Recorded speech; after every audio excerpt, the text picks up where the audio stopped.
Part B. During the motion, A experiences a constant resistive force of 22 newtons.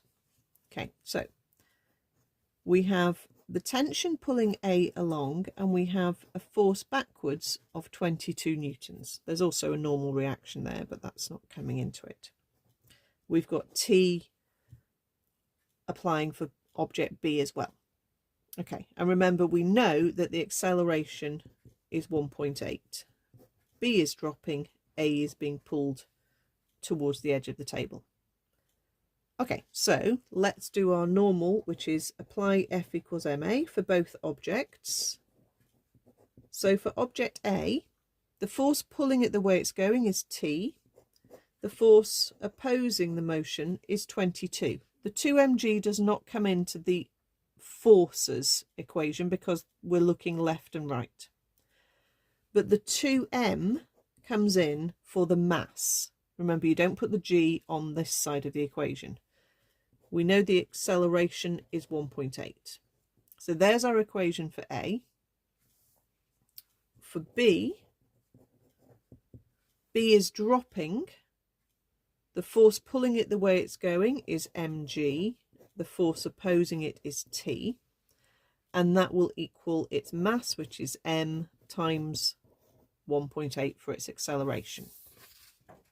Okay, so it's still the same idea. You're still using F equals ma, and we've got simultaneous equations. So we've got a positive T, we've got a negative T. If we add our equations, our T's will drop out. So we end up with an mg, add on a minus 22, which is take away 22. And then that's going to equal 2m times 1.8 plus another m times 1.8, which is then 3m times 1.8, which obviously I can work out. 3 times 1.8 is 5.4. That's 5.4m. And g, remember, is 9.8. So that's 9.8m. So we've got an equation we can work m out from. Hop the 5.4 back. And we're left with 4.4. Of course we are. Put the 22 on the right hand side. 22 divided by 4.4 is 5. There's a nice answer. M is 5.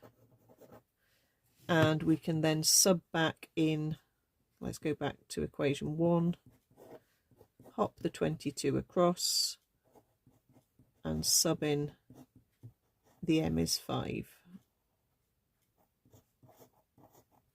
So 2m times 1.8, 2 times 5 times 1.8, 18, add on the 22, and we get t is 40.